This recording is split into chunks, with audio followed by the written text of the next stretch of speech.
Bismillahirrahmanirrahim. Assalamualaikum warahmatullahi wabarakatuh. Alhamdulillahirabbil alamin wassalatu wassalamu ala sayyidina Muhammadin wa ala alihi wa sahbihi ajma'in. Amma ba'du. Alhamdulillah, pada sore hari ini kita memulai kajian tafsir ya. Nanti kita mencoba belajar bersama ya. Ini karena kalau kita ngaji seperti di pesantren-pesantren Jawa Timuran atau Jawa Tengah mungkin akan lama ya.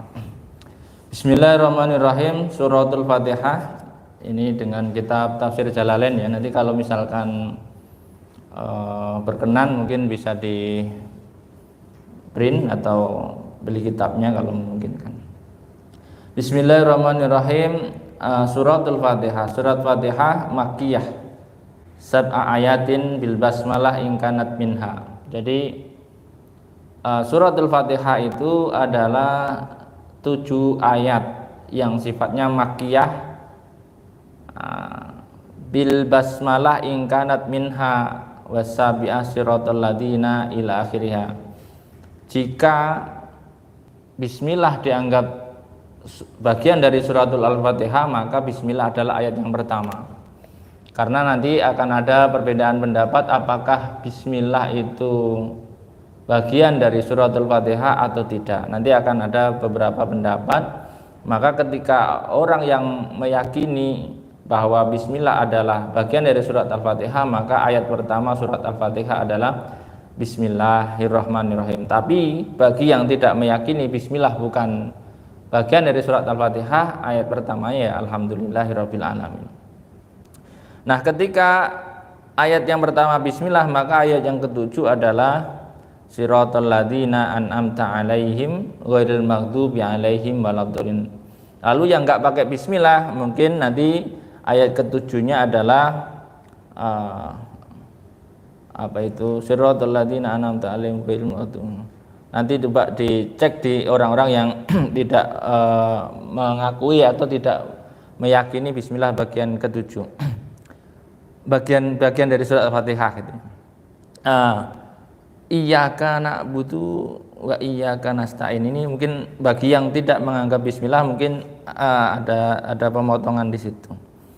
Bismillahirrahmanirrahim. Alhamdulillah di sini kalau menurut tafsir ini alhamdulillah ini ayat kedua. Jumlatun khabariyah qasada biha sana Allah bimat muniha al-anau ta'ala malikun li jami'il hamd. Jadi alhamdulillah, alhamdu kalau pemaknaan secara tafsir itu segala, alnya bermakna segala. Alhamdulillah, segala puji bagi Allah. Nah, pujian yang apa gitu ya. Alhamdulillah, jumlah khabariyah qasada biha sana, jumlah khabariyah yang artinya mubtada dan khobar. Maka alhamdu ini alhamdulillah, alhamdu utawi atau mubtada gitu ya. Itu lillah itu khobar. Khobariyah itu artinya pakai mubtada dan khobar. Kemudian al-anau ta'ala malikun li jamil ham, alias Allah Ta'ala itu adalah pemilik dari semua pujian. Minal khalqi au mustahiqun li'ayyah maduhu ya. Jadi kalau ada makhluk-makhluk yang memuji, itu yang berhak dipuji itu Allah. Jadi kalau ada makhluk memuji, apapun yang dipuji itu sebenarnya yang berhak dipuji adalah Allah. Maka kalau dalam kajian lain dikatakan pujian itu ada 4. Pertama adalah pujian dari Allah kepada Allah. Maka dalam Al-Quran itu kadang-kadang Allah memuji dirinya sendiri, atau pujian Allah kepada makhluknya. Misalkan Allah sedang memuji Nabi Muhammad, itu pada dasarnya adalah juga memuji Allah sendiri. Atau makhluk memuji makhluk. Misalkan ada kawan Anda diberi anugerah oleh Allah lalu Anda memuji, wah hebat ente, misalkan luar biasa kalian, misalkan. Itu sebenarnya harus dikembalikan bahwa pujian itu sebenarnya haknya Allah. Atau makhluk yang memuji Allah itu sebenarnya juga haknya Allah. Kira-kira seperti itu. Jadi ada 4 ya, makhluk kepada makhluk, makhluk kepada kholik, kholik kepada kholik, kholik kepada makhluk. Itu semuanya haknya Allah Subhanahu wa ta'ala. Wallahu alamun alal ma'bud bihaq. Kalimat Allah dalam tafsir Jalalain ini dikatakan alamun, tanda, tanda atau titik ya. Kata Allah itu adalah titik atau sebuah apa istilahnya ya, sebuah nama yang memudahkan orang untuk menyembahnya, kira-kira seperti itu ya. Rabbil alamina, yang menjadi Tuhan segala alam, alamin ya. Ai maliku jamil khalq, artinya raja atau pemilik seluruh makhluk, minal insi wal jin wal malaikah wad dawab wa ghairihim. Pokoknya manusia, jin, malaikat, juga binatang-binatang melata dan yang lain sebagainya ya. Maka dikatakan yukol apa ini, wa kullu minha yutlaqu alaihi alam, dan masing-masing itu mempunyai alam. Maka disebutkan ada alam manusia, ada alam jin, ada alam malakut, ada alam hewan gitu ya. Maka itulah yang disebut alam. Nah, jamak dari alam ya alamin tadi, seluruh alam. Artinya ya bukan hanya alam manusia saja, tetapi semua alam yang ada makhluknya, yaitu menjadi apa istilahnya alam-alam tadi, dan Tuhannya adalah Allah. Wa kullu min laku ali alam yuqal alamul insi wa alamul jin ila ghairi dzalik wa ghalaba bi jam'ihi bil ya. Dan umumnya kata alam itu jamaknya ditambahi dengan ya tadi ya, alam jadi alamin, kira-kira begitu. Wa nun dan nun ya, jamaknya dengan ditambah ya dan nun. Wa huwa min alamah li'annahu alamatun alal maujudah dan sebagainya lah.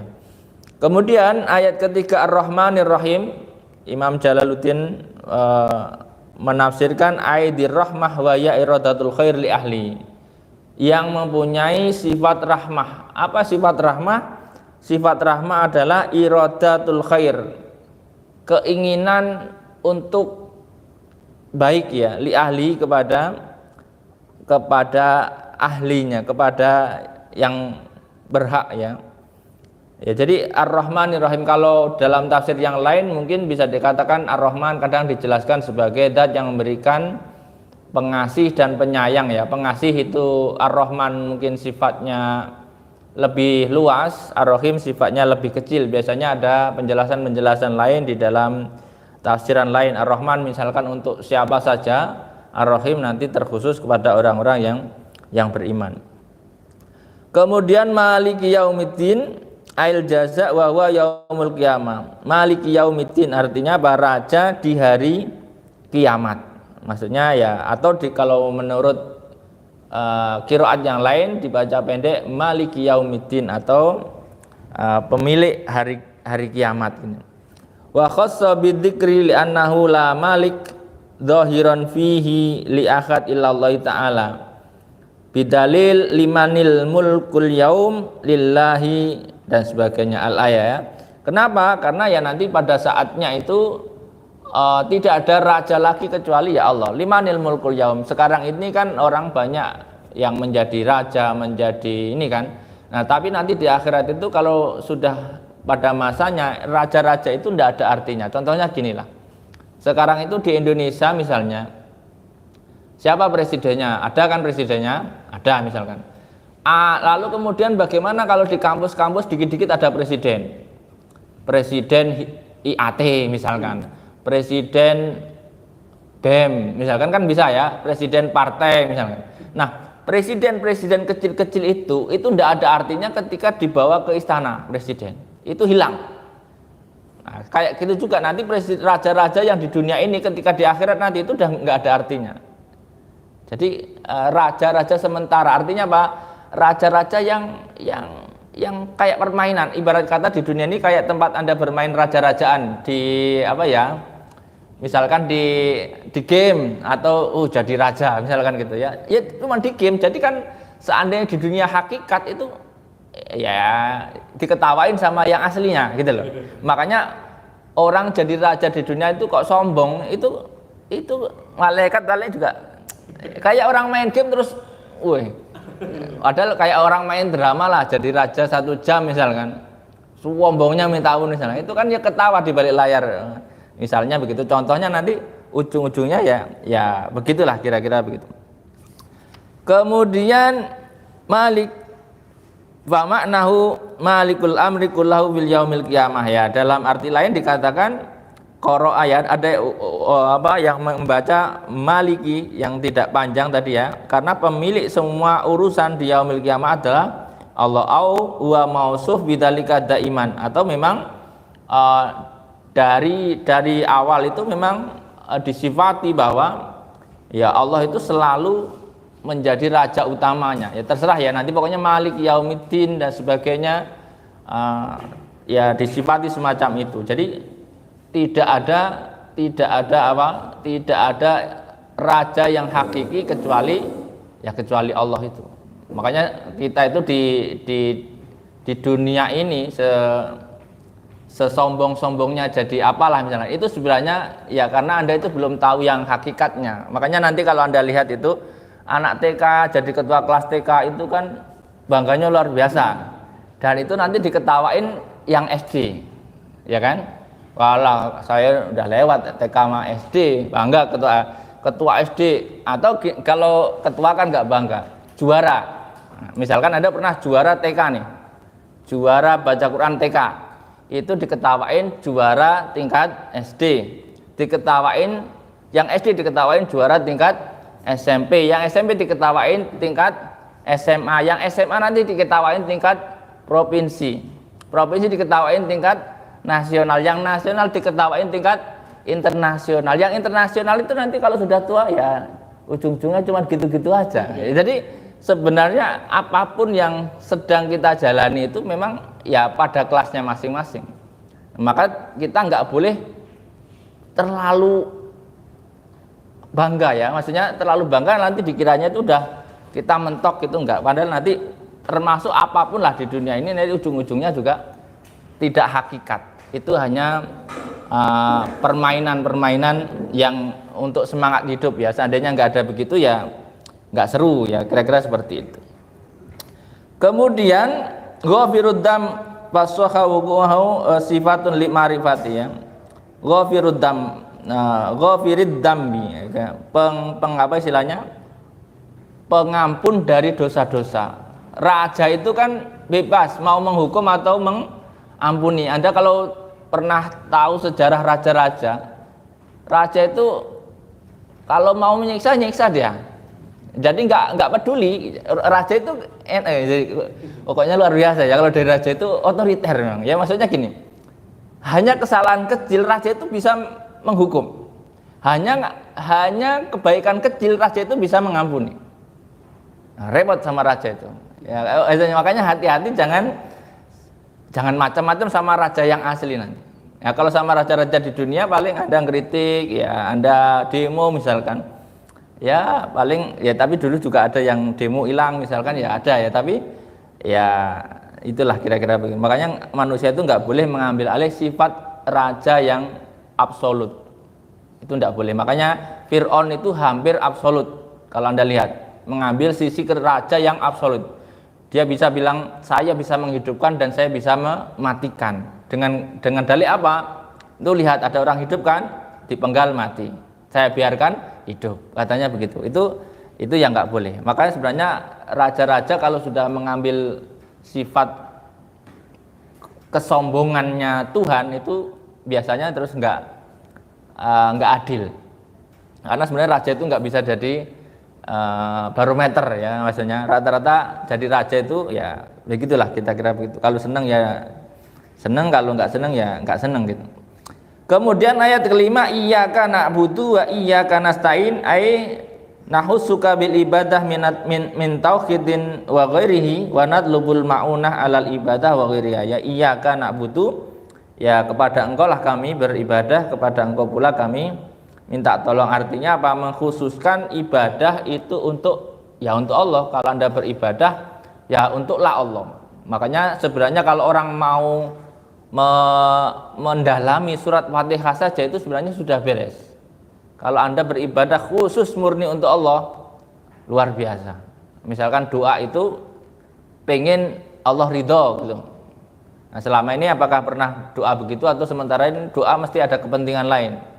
Kalau masih ada kepentingan lain itu sebenarnya masih belum murni. Nanti tapi ya namanya orang hidup berdoa kalau nggak ada kepentingan, saya kira Anda juga agak malas ya berdoa. Nah, kira-kira begitu. Anda kira-kira berdoa biasanya ada kepentingan kan? Padahal sebenarnya berdoa itu ya karena Allah saja. Tapi apakah nggak boleh saat ada kepentingan? Ya boleh-boleh saja, tergantung kelasnya gitu loh maksudnya. Anda belajar untuk ujian, untuk lulus, atau belajar memang untuk pinter? Untuk ujian. Nah, kalau yang untuk ujian itu kelasnya masih standar. Belajar untuk lulus itu standar. Tapi belajar untuk keluar dari kebodohan itu yang baik. Kayak Anda ikut ngaji ini nggak ada nilainya kan? Nggak ada nilainya. Inilah sebenarnya yang sebenarnya Anda belajar. Soalnya kalau di kelas belum tentu Anda belajar. Anda nyari nilai. Nah, kadang-kadang maka pelajarannya nggak karuan. Ya kira-kira begitu ya. Nah, makanya sebenarnya nggak cukup Anda ngandelin di kelas, karena belajar Anda di kelas itu mesti karena nilai. Nah, ya, makanya ketika Anda sudah belajar di luar kelas nggak dinilai, itulah sebenarnya yang disebut setengah iyyaka na'budu wa iyyaka nasta'in tadi. Makanya kalau nanti Anda ibadah itu bukan karena apa-apa, itu sudah mulai di tingkat itu. Anda sholat kenapa? Nggak kenapa-kenapa, sholat aja, itu udah luar biasa. Tapi kenapa Anda sholat? Takut neraka. Itu masih pemula, nggak apa-apa, boleh, itu pemula. Pengen masuk surga, pemula itu. Tapi kalau sudah berkelas, ibadah untuk apa? Daripada nggak ibadah kan gitu ya. Nah, ya ibadah saja karena Allah. Tapi kalau ada sedikit-sedikit orang, ini kenapa ngaji? Lillahi ta'ala. Kadang-kadang kemoncolan juga gitu maksudnya. Itu ya hanu juga gitu ya. Sebenarnya ya kalau sudah habit berbuat baik, habit itu sudah masuk iyyaka na'budu wa iyyaka nasta'in. Kita itu kalau sedih itu masih nyari temen kan? Itu belum iyyaka nasta'in. Harusnya kalau sedih menyendiri, tambah sedih ya. Ya makanya ini kelas, makanya gini kan, makanya orang itu butuh dilatih. Awalnya itu kita kalau sedih, galau, itu mesti nyari teman. Itu manusia. Tapi nanti kalau sudah naik, ketika galau sedih itu semakin menyepi, nanti itu ketemu kok pola Allah mengelus-elus kita itu. Yakin nanti coba saja. Tapi memang ya proses gitu ya, tapi jangan sampai terus lompat, jangan lah ya. Nah, untuk bilang kalau enggak ya cari temen lah. Cari temen itu masih bagus ya, tapi yang temen yang kira-kira tidak menambah masalah. Kadang-kadang itu dicurhati malah nambah masalah. Ya cari temen yang siap untuk istilahnya menerima masalah ya, menerima masalah dan bisa menyimpannya. Kalau nggak bisa menyimpan ya tambah belarah kemana-mana. Itu ya iyyaka na'budu wa iyyaka nasta'in. Seandainya Anda dalami iyyaka na'budu wa iyyaka nasta'in itu clear, nggak ada masalah di dunia ini. Tapi kalau di dunia udah nggak ada masalah itu bosen. Anda kalau hidupnya tenang terus, coba bayangkan, bosen. Kadang-kadang kita itu bersyukur ada musuh gitu. Kenapa sih Allah menghadirkan musuh? Tapi kira-kira kemarin saya juga sempat berpikir, kalau tenang itu kok kayak nggak seru gitu ya. Asli coba, antum kalau nggak ada musuh, nggak ada saingan itu gini-gini amat ya.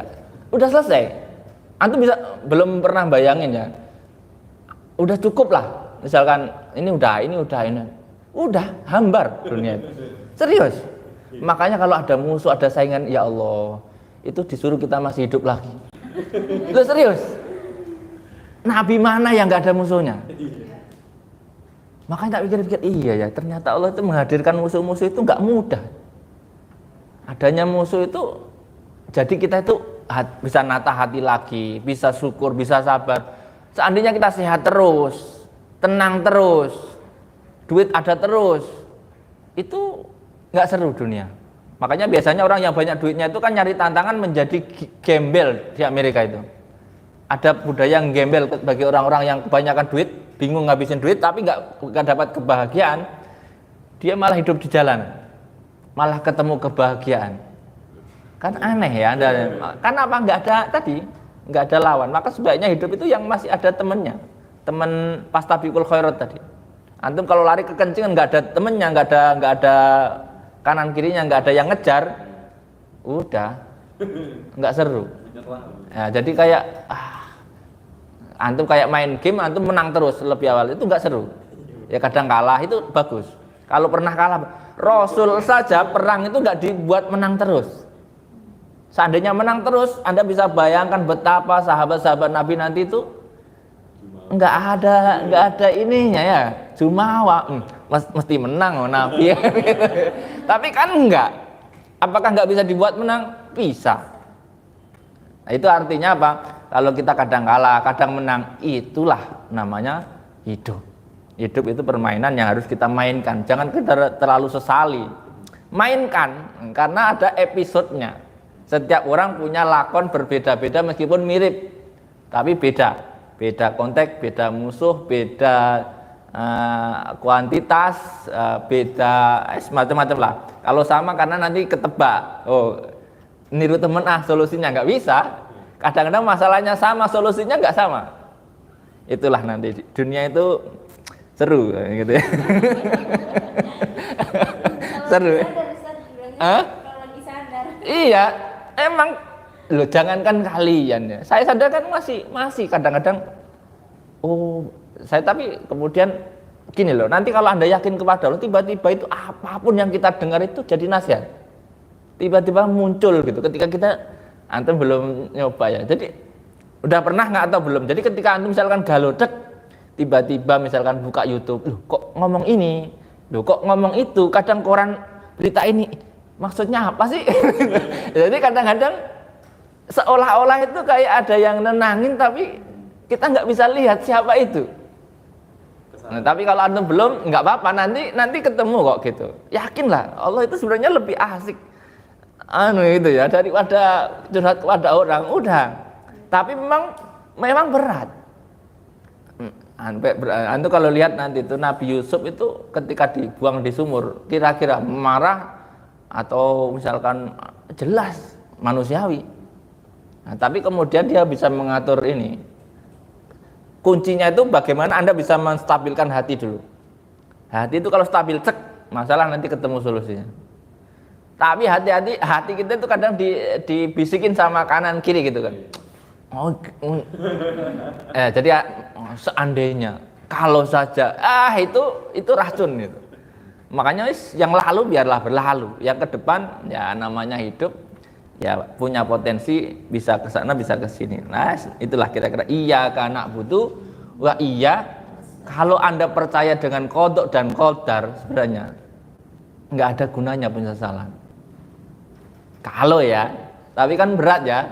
Al iman bil qada'i wal qadar ya.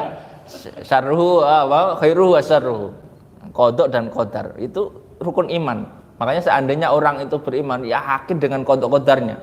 Misalnya lamani alima toita walamu tialima manakta, yakin itu aja, itu nggak ada rebutan. Karena kalau bagianku ya bagianku, kalau enggak ya enggak. Meskipun asbab itu ada, tragedi drama itu ada, tapi kalau memang bukan bagiannya, ya memang bukan bagiannya. Tapi kenapa harus sakit hati? Ya itu bagian dari supaya hati Anda itu butuh namanya tadi penyegaran, siraman. Kalau hatinya mati biasanya ya sudah langsung macam-macam, berantem dan sebagainya, atau mungkin yang fatal ya wassalam, biasanya gitu. Kemudian ayat yang ke-6, ihdinas siratal mustaqim, tunjukkanlah kami jalan yang apa, kalau diterjemah ini harusnya kalian besok bawa Al-Quran terjemah paling tidak, kalau nggak mau punya kitab tafsir Jalalain, ini cuma segini loh kitabnya. Besok yang mau beli-beli lah. Ini supaya antum punya kenang-kenangan pernah ngaji tafsir. Ya, ini kalau punya kitab ini nanti dicoret-coret kan nggak apa-apa, kitab-kitabnya sendiri. Ini sebenarnya simpel. Ihdinas siratal mustaqim, apa ini arsyadana ilaihi wa yubdalu minhu ya ihdina shiratal mustaqim, tunjukkanlah kami jalan yang lurus ya. Kalau di situ sebenarnya mustaqim itu sebenarnya jalan apa? Asli katanya kan apa? Istiqomah ya sebenarnya, jalan yang ya anggaplah lurus itu maksudnya bukan jangan dipikir kayak jalan tol ya. Dulu saya masih kecil itu pikiran jalan lurus itu jalan tol gitu kan. Jalan lurus itu enggak mesti tol, tetapi jalannya yang kontinuitas, jalan yang istakim lah ya sebenarnya. Makanya ya nggak apa-apa juga dibilang jalan lurus, artinya jalannya orang-orang yang istiqomah dalam berbuat baik, atau lurus lah kalau bahasa ininya ya. Jalan lurus itu seperti apa? Anda harus tahu siratal ladzina an'amta alaihim, jalannya orang-orang yang engkau beri kenikmatan kepadanya. Makanya kenapa sih kita harus meniru ulama-ulama, meniru sahabat Nabi, meniru Nabi, kok enggak langsung meniru Allah misalnya? Ya karena siratal ladzina an'amta, barometer jalan yang lurus itu adalah jalan yang ditempuh orang-orang dahulu, yang kemudian orang dulu itu mendapatkan kenikmatan dari Allah. Siapa? Minan nabiyin, mestinya ada di situ ya. Wasiddiqin wasyuhada wassolihin, kalau nggak salah begitu di tafsir yang lain. Kalau di sini bil hidayah wa yubdalu minal ladzina bisila ya. Rupane badal ini menjadi badal dari alladzina, siratal ladzina an'amta alaihim, jalannya orang-orang yang diberi nikmat, minan nabiyin berarti dari para nabi. Nabi Adam, 25 nabi lah paling tidak, itu adalah jalan yang lurus. Makanya nanti tinggal Anda pilih. Anda itu misalkan kondisinya menjadi bapak bangsa ya dari Nabi Adam, jadi pelaut Nabi Nuh misalnya ya, jadi menteri Nabi Yusuf, jadi raja, jadi kepala ya Nabi Sulaiman misalnya, jadi siapa lagi? Nah petani siapa? Petani siapa yang Nabi petani? Nabi Muhammad sebenarnya petani juga, petani, pedagang, pengembala ya, terserah ya. Nanti mereka itu bisa menikmati hidup. Nabi Ibrahim misalkan, bapak pemikir lah, kira-kira bapak Usuluddin lah, kira-kira gitu ya. Loh iya, bapak Usuluddin itu Nabi Ibrahim. Nah ini Usuluddin itu kan pokok-pokok agama Ibrahim dan sebagainya. Nanti Anda sebenarnya kan orang itu bisa memilih ya, kok saya itu mirip-mirip Nabi Yusuf ya misalnya. Itu sebenarnya Anda bisa cari loh, kok cobaan saya itu mirip Nabi Yusuf ya, diiri saudara sendiri misalnya. Nanti bisa dilihat kok, bisa polanya itu Anda mirip siapa. Sekarang ini misalkan, kok saya itu mirip Nabi Yusuf ya, tapi yang pas digoda ini ya misalkan, ya sah-sah saja. Karena Nabi saja kegoda, apalagi bukan Nabi. Logikanya begitu. Tapi ya tetap ikutilah pola Nabi-Nabi itu menyelesaikan masalahnya. Misalnya dakwah nggak berhasil, dimaki-maki masyarakat, diusir misalnya. Oh mirip Nabi Yunus misalnya. Berarti kan Anda punya pikiran, oh saya mungkin nggak cocok di daerah ini, pindah. Itu caranya, jangan dipaksakan. Awas, hadirkan adab Allah, nggak usah gitu ya, nanti malah nggak berhasil. Nanti Nabi Yunus saja sudah menjanjikan adab, nggak turun adabnya, apalagi kalau nggak milih saya nanti dilaknat. Itu jangan gitulah. Nabi Yunus saja nggak gitu-gitu amat. Nanti malah nggak cocok. Nanti apalagi mau pemilu, nggak usah begitu-begitu ya. Yang normal-normal saja. Kalau Anda suruh pilihlah salah satu di antara yang dicalonkan. Soal jadi nggak jadi ya itu urusan Allah lah. Kemudian ghairil maghdubi alaihim, yang tidak digodop, tidak dimurkai oleh Allah. Imam dalam tafsir ini disebutkan wahumul yahud ya gitu ya. Karena apa ya, alladzina siratal ladzina an'amta alaihim ghairil maghdub. Artinya apa? Orang-orang Yahudi dulu juga diberi kenikmatan oleh Allah. Anda bisa tahu di dalam awal-awal Al-Qur'an itu kan jelas kisah mereka. Sampai dikasih apapun lah. Pengen lihat Tuhan lah, pengen makanan dari langit, coba manna wa salwa loh, kurang nikmat tuh. Nikmat luar biasa. Seandainya Anda dikasih manna wa salwa itu, wah, istimewa itu. Seandainya asrama misalkan di sini itu dijamin manna wa salwa, penuh saya kira. Lah, coba Anda bayangkan ya. Tapi kenapa sih orang-orang Bani Israel dulu juga bosen ya dikasih manna wa salwa tiap hari, pagi dan sore itu makanan sudah matang, tinggal makan tanpa masak. Anda kira-kira seneng nggak dikasih begitu? Atau jangan-jangan sama saja sama mereka? Awal-awal seneng, kalau sudah 5 bulan juga bosen kan gitu ya. Makanan enak itu kalau tiap hari bosen juga, apalagi yang nggak enak.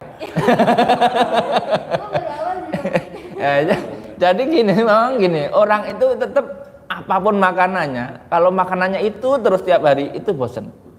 Maka butuh variasi. Sesekali, makanya kalau Anda setiap hari makan enak, butuh sesekali makan nggak enak.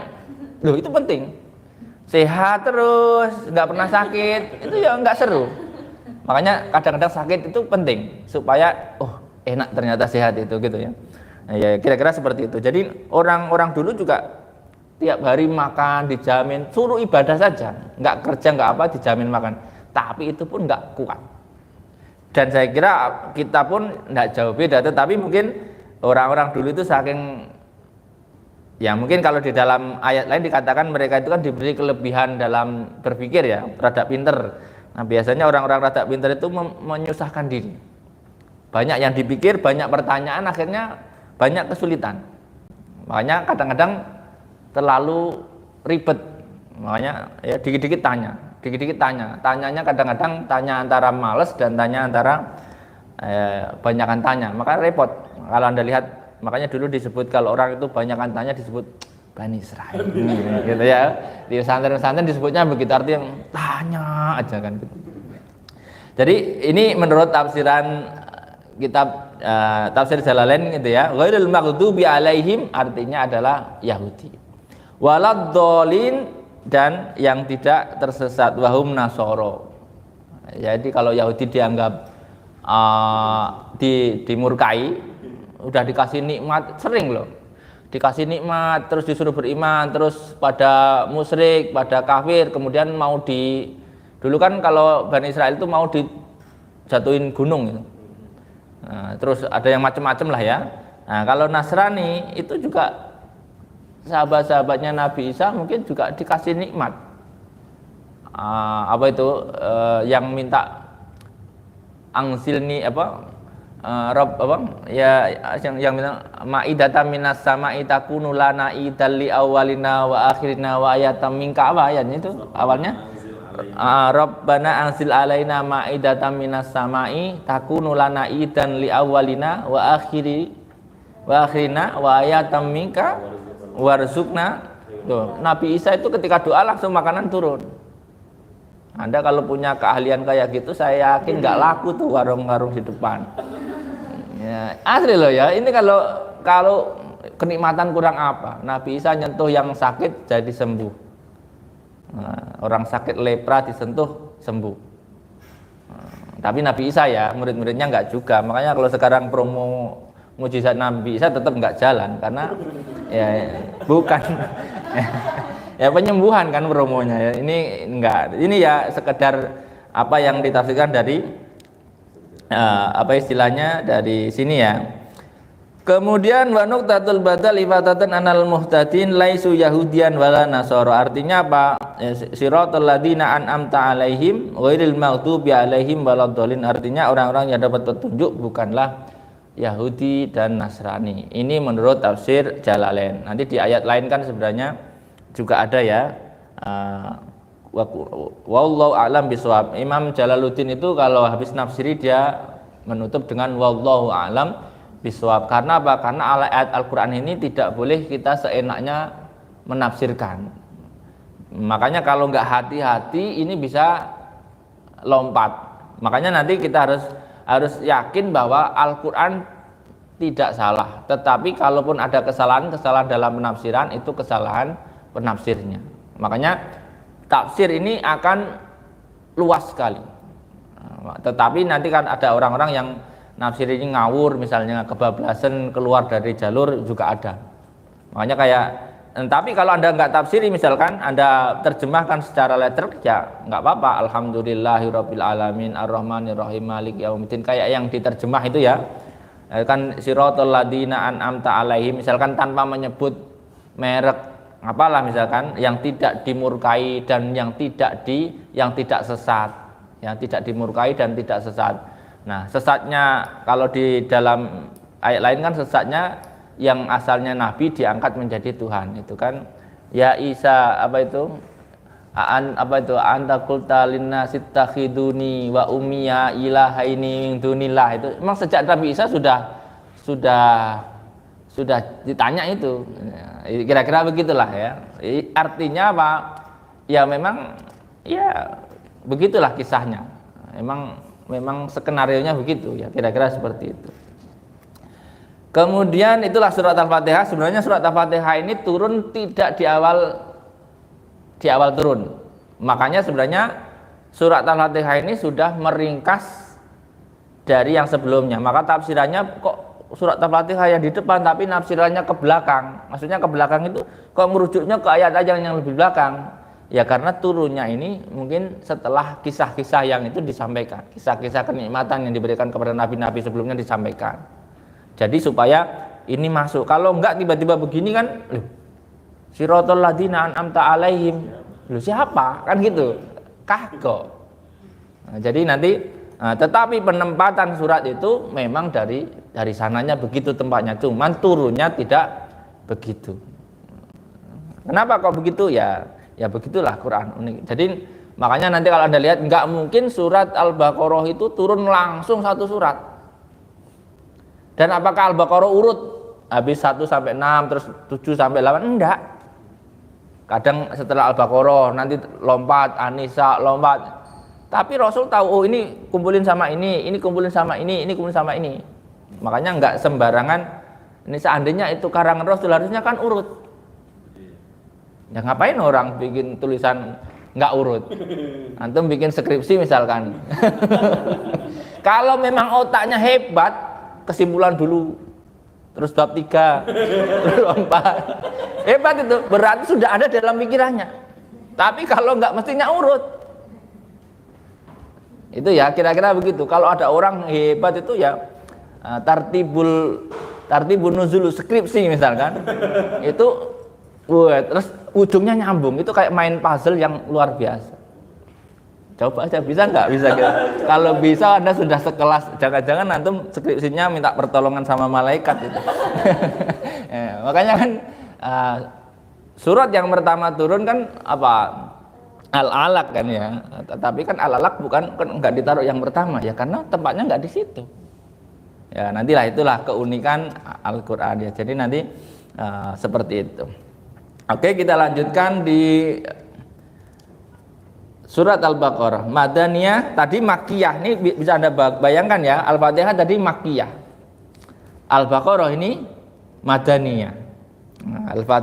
Makkiyah itu apa? Makkiyah ya surat-surat atau ayat-ayat yang turun di Mekah, gampangannya gitu, atau sebelum hijrah ya, sebelum hijrah ya. Meskipun kondisinya barangkali ya di luar Mekah dan sebagainya. Baik, surat Al-Baqarah Madaniyah mi'atani wasitu awsab wasamanuna ayat 206 atau 7 atau 87 ya, 287 atau 286. Kenapa kok ada perbedaan? Ya karena nanti soal menghitung ayat ini tinggal teknik menghitungnya saja. Nanti akan ada perbedaan. Ulama-ulama ngitungnya dari bagaimana pemotongan apa istilahnya wakaf dan tidak itu. Nah, kadang-kadang kayak Al-Fatihah tadi kan ada yang menghitung dari bismillah, ada yang menghitung dari alhamdulillah, tetapi ayatnya sama 7.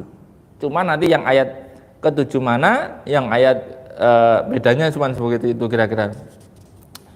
Bismillahirrahmanirrahim. Alif lam mim. Ini rata-rata kalau di tafsir Jalalain, Imam Jalaluddin menafsiri Allah alamu bimuradi.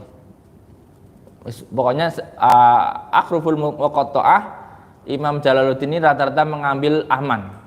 Allah yang Maha tahu. Nah, kalau Anda mau menafsiri sendiri ya terserah, ada yang menafsiri alif apa, lam apa, mim apa, ada yang menafsiri misalkan alif lam mim, juga ada yang mengatakan bahwa itu adalah pengambilan nada. Jadi supaya kalau ada orang mau orkestra itu kan biasanya diambil suara sama dulu. Do-nya segini ya gitu. Makanya di sini alif lam mim. Ya nanti kira-kira suratnya modelnya begitu. Misalkan surat yang pendek apa? Toha. Coba belakangnya kan nanti sama kan? Nah, coba nanti anak itu sebenarnya jadi skripsi nih habis ngaji ini. Lah iya loh. Coba antum kaji tuh pengaruh al-akhruf muqatta'ah terhadap nada-nada di akhir ayat di belakangnya. Yasin wal sama nadanya. Nah, kalau ini kan panjang belakangnya, nanti panjang semua nih. Panjang semua. Ya kira-kira begitu ya. Zalika ai hada. Kenapa kok pakai zalika? Kok enggak pakai hadal Quran? Zalikal kitab. Penunjukan itu lebih memuliakan. Kalau dalam lagu Indonesia Raya itu apa? Di sanalah aku berdiri. Kenapa kok di sana? Padahal berdirinya di sini. Loh, itu niru di sini loh.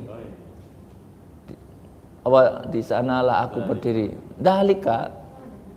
Kenapa kok di sana? Kalau di sini tuh nggak seru mungkin ya. Nah, di sana. Jadi dimanapun nanti nunjuknya di sana. Di sana itu artinya Indonesia kalau dalam lagu itu.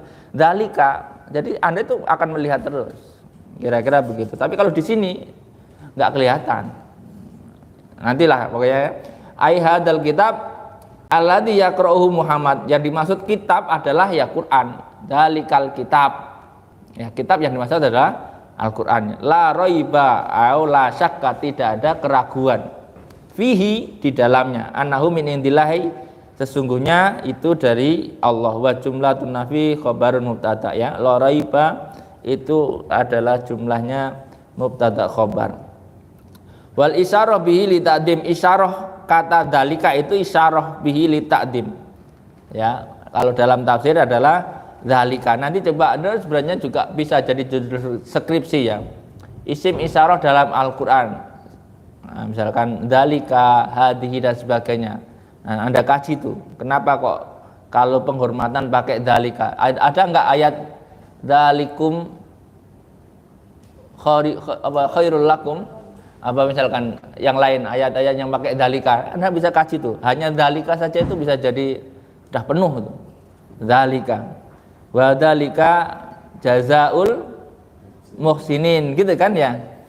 Nanti Anda pengaruh isim isyarah dalika misalnya. Jadi hudan menjadi khabar yang kedua. La raiba fihi hudan atau hudal lil muttaqin ai hadin, atau pemberi hidayah lil muttaqin bagi orang-orang yang bertakwa. As-sairina ila taqwa bimtisali amawini. Yang dimaksud orang bertakwa itu apa? Orang yang bertakwa adalah orang yang menjadi mampu melakukan yang diperintah dan meninggalkan yang dilarang. Jadi Anda itu boleh ngeklaim saya itu muttaqin ketika Anda sudah melakukan yang diperintah, meninggalkan yang dilarang. Gampang sebenarnya takwa itu. Ya, meninggalkan yang dilarang melakukan dosa besar, ya, tinggalkan. Diperintahkan melakukan kefarduan, berarti bisa. Kemudian liqa'i bidzalikan nar ya, karena apa? Karena liqa'ihim bidzalikan nar ya, karena takut terhadap neraka. Ini menurut tafsiran Jalalain ya, karena ketakutan mereka atas neraka, ya sah-sah saja. Anda makanya kalau beribadah khusyuk, kenapa sih ente khusyuk sekali? Saya takut masuk neraka. Ya boleh. Kenapa ente khusyuk sekali? Saya ingin masuk surga, juga boleh. Tinggal Anda itu yang jadi penyemangat yang mana? Ada orang penyemangatnya itu kebaikan, ada orang penyemangatnya itu ketakutan. Maksudnya Anda itu bisa lari kenceng karena takut dikejar macan, ada juga Anda itu lari kenceng tapi karena janjian sama yang disukai. Misalnya begitu ya. Tinggal cara ininya saja. Tinggal Anda ambil yang mana saja. Yang penting lari kenceng, intinya gitu. Bagaimana caranya lari kenceng? Makanya kalau nggak ada yang ditakuti, carilah yang disenangi. Anda kenapa buru-buru mau skripsi? Nah, ada ketakutan atau ada harapan. Tapi kalau dua-duanya nggak ada, ini masalah. Nggak ada ketakutan, nggak ada harapan, ya akhirnya ya nggak jelas. makanya kalau Anda itu nggak punya pesaing, akhirnya tenang. Teman-teman juga belum sidang, santai, ya kan?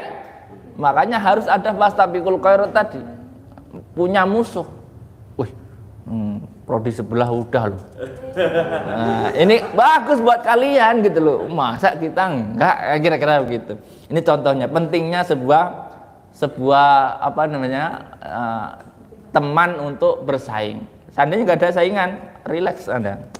Hidup sengalirnya sajalah gitu. Lama-lama mandek ya, buntu.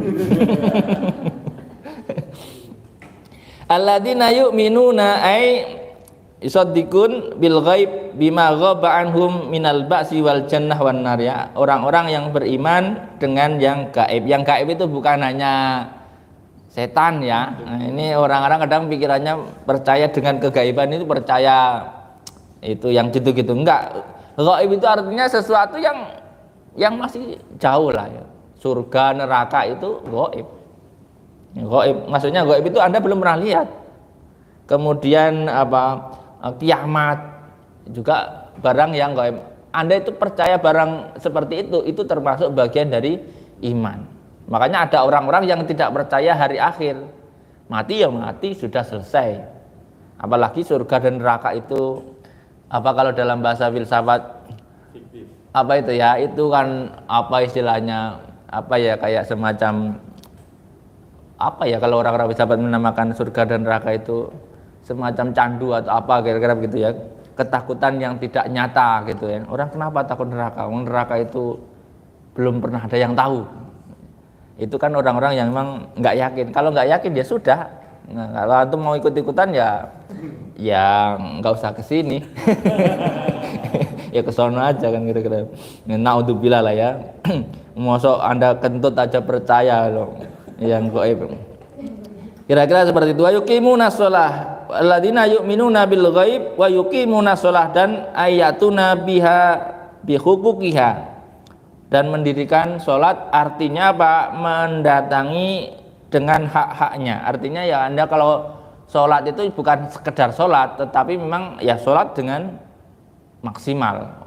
Yuqim pakainya iqamatu sholat. Artinya ya bukan hanya sekedar sholat, tapi sholat dengan penuh ya, jangan separuh ya. Wa mimma razaqnahum ay a'tainahum yunfikun, dan dari sebagian yang diberikan, direzekikan kepada kalian, yunfikun, diinfakkan. Apapun kita itu wajib membagi apa yang kita terima. Makanya kalau sekarang misalnya Anda masih di dalam posisi penerima atau penerima manfaat dari mereka yang sudah yunfikun, itu tidak apa-apa. Tapi kita harus punya cita-cita itu kemudian memberikan juga. Selama ini mungkin cita-cita kalian itu masih menerima. Kapan ya saya dapat? Iya kan? Normalnya begitu. Jangankan kalian, ya samalah ya mungkin yang lain-lain. Yang tua-tua kadang masih nggak sadar, harusnya sudah waktunya membagi.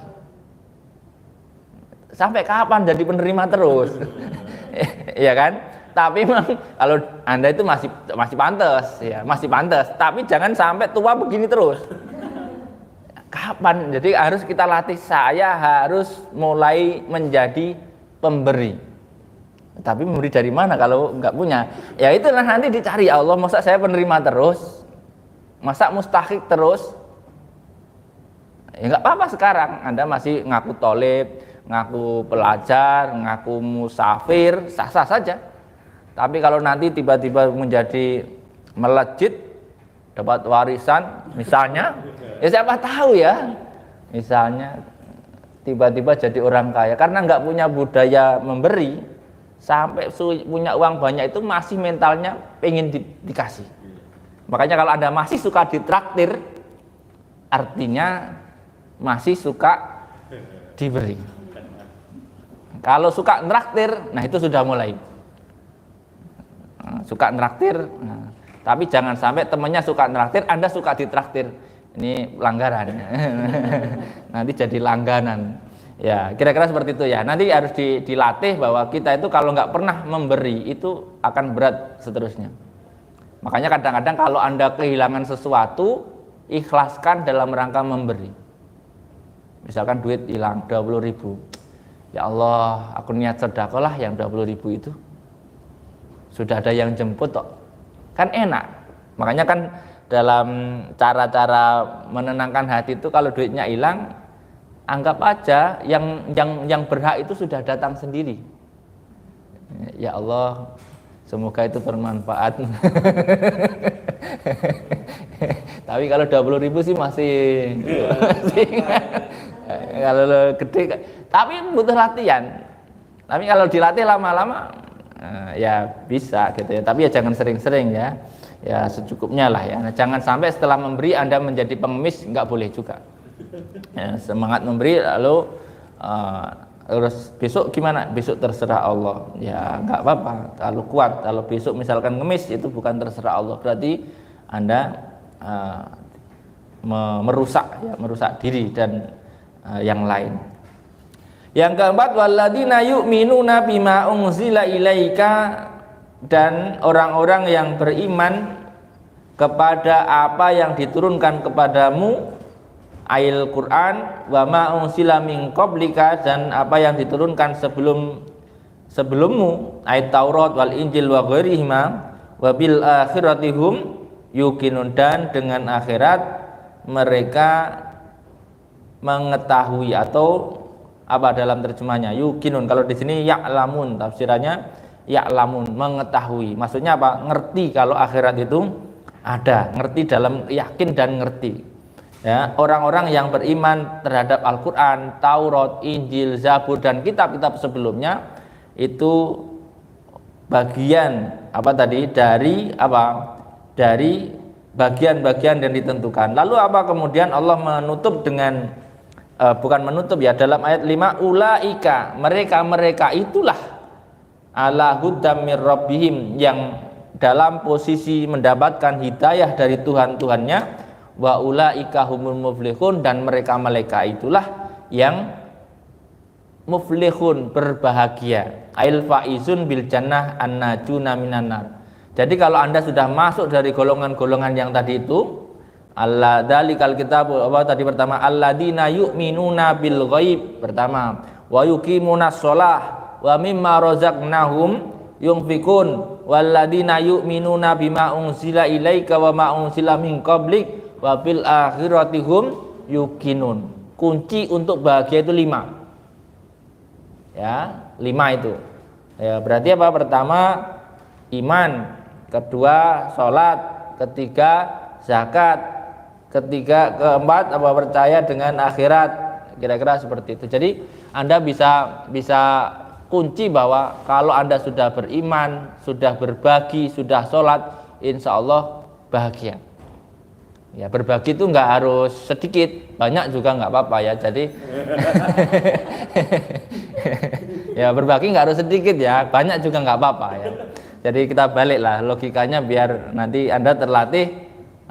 Sebenarnya orang-orang itu sudah saya lihat, semakin orang itu susah itu semakin mudah berbagi. Biasanya yang sulit berbagi itu semakin banyak duitnya. Anda itu kalau punya duit 4.000, bagi 2 sama temennya itu enteng, 2.000-an ya, oke. Kalau punya 4 juta, nggak mungkin 2 jutaan, ya kan? Aneh kan? Kenapa semakin miskin semakin mudah berbagi? Karena ketika miskin itu menganggap 4.000 itu kecil. Tapi kalau sudah kaya 4 juta itu mahal. Padahal harusnya sama kan gitu ya. Itulah logika kita kadang terbalik-balik ya. Ya, jadi ya nggak apa-apa lah, itu manusiawi. Mungkin ketika banyak duitnya itu semakin banyak keinginannya. Jadi untuk berbagi itu pikiran daripada saya bagi kan mending saya belikan motor misalnya ya, sepeda atau apa. Nah, itu saya kira untuk kajian sore hari ini. Semoga ada manfaatnya. Kita sambung insya Allah minggu depan. Semoga mudah ya. Sebenarnya saya nggak ingin satu arah gini ya. Nanti istilahnya teman-teman juga boleh ya mengajukan apa misalkan pertanyaan atau yang Anda baca dari tafsir yang lain gitu ya. Kita modelnya ngaji ini bukan seperti di pesantren yang nggak boleh bertanya. Jadi kita kajian ya, kita kaji. Jadi Anda nggak sepakat dengan tafsirnya, ini pun tidak apa-apa. Tapi harus ada argumen yang kuat ya. Maksudnya jangan asal cocok logi atau ngambil dari mana gitu ya. Ini harapannya supaya nanti kita menjadi punya hasanah baru dalam penafsiran, kalau bisa kita sesuaikan dengan kondisi kita, karena tafsir ini tentu dikarang pada zamannya, pada zaman yang sudah ratusan tahun lah barangkali, dan tentu waktu itu kendala itu tidak seperti sekarang dan masalah tidak seperti sekarang dan problematika juga tidak seperti sekarang. Demikian, semoga ada manfaatnya. Hadanallahu yakum wallahu minkum wallahul muwaffiq ila aqwamit thoriq. Wassalamualaikum warahmatullahi wabarakatuh.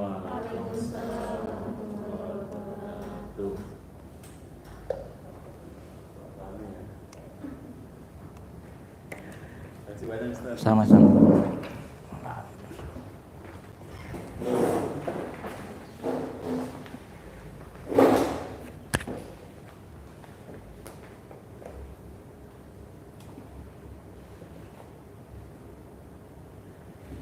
Kalau di masjid, bukannya lebih syiar kalau di masjid.